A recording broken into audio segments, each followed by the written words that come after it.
Hello, and thanks for joining us for another Politics Southeast. This week, as Kent prepares to enter Tier 3 restrictions, we ask whether the new rules are fair on areas with fewer cases. And they look after and teach our children. Do our under-pressure nurseries deserve better protection? Well, let's start with that government announcement on Wednesday. Kent going into Tier 3, Sussex going into Tier 2. What does that mean for our viewers at home? Your hospitality, it's a huge issue. Yeah, and you're hearing that, aren't you? Yeah. Why has the government come to this decision? And is there going to be any movement? Are they likely to change their minds? It all out for us so clearly. Let's go to Professor Jackie Castle. We were hearing about Damien Green's arguments here about, he uses the word illogical to talk about a county that went into lockdown in Tier 1 and is leaving it in Tier 3. What does that tell us about the lockdown and whether it's had any effect? We'll come on to the vaccine. I think it's really important to talk about it. But just a thought about hospitals. Damien Green makes some interesting points in his piece, but he doesn't talk about what's going on in our hospitals. Absolutely. We were always told we had to stop the NHS being... Let's bring our politicians in. Jackie, please do stay with us. So, Roger, you've signed a letter against county-wide restrictions in Kent. We talked about it on BBC Radio Kent in the week. And at the time, you were calling for a district approach. Do you still maintain that that is better? You have tweeted in the last week or so, we must not spend a moment longer in Tier 2 than we have to, but do you accept your... Back to Jackie Castle, Professor Castle, if I may. What do you put it down to, this huge disparity? I mean, let's just take Kent for a moment, and the huge disparity between cases, which are now falling, but got very high in places like Swale and in Thanet, that Sir Roger represents, and places like Tunbridge and Tunbridge Wells and Ashford. What accounts for those disparities in rates?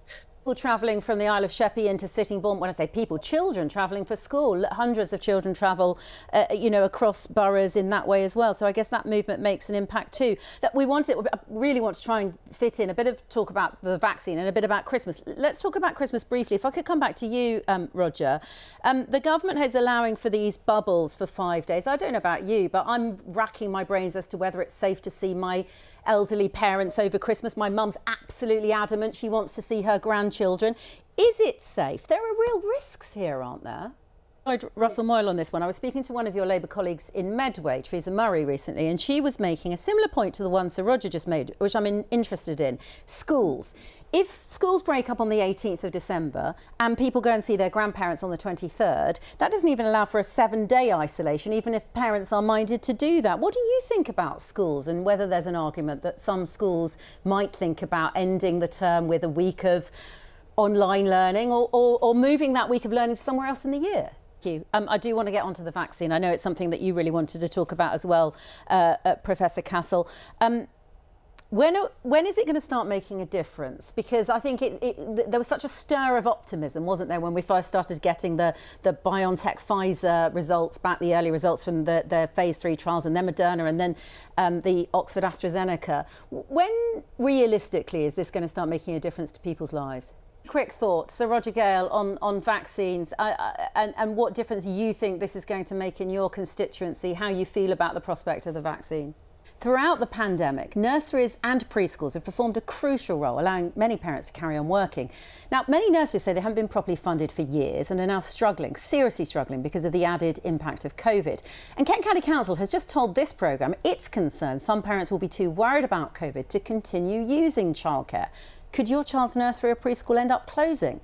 Marcella Whittingdale has been speaking to one nursery owner in Thanet who's worried about the... Marcella Whittingdale with our report. So, Roger, we just heard from Mark. He's from Margate. He's a Conservative councillor, but he feels his nursery's been let down by the government. What's your response?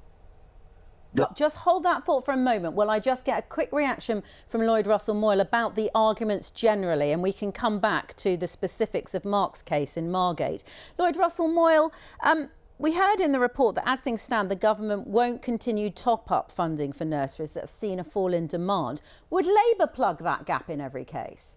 And thank you for raising it. Professor Jackie Castle, we heard from Kent County Council they have some concerns about the future of some nurseries. If parents aren't confident enough, those will be the parents going back to nurseries or parents with little ones now who might be wanting to take up a place in the future. Just tell us, what do we know about transmission? What do we know about young children and safety, COVID safety in nurseries? And really quick final thoughts. So Roger, we talked about the economic value of these places. They're enormously important also to children to close gaps really early on in their lives, aren't they? So much. It's been great having you with us throughout the programme today. That's all we've got time for. Huge thanks for today's guests. We're back next Sunday. Enjoy the rest of your weekend and take care.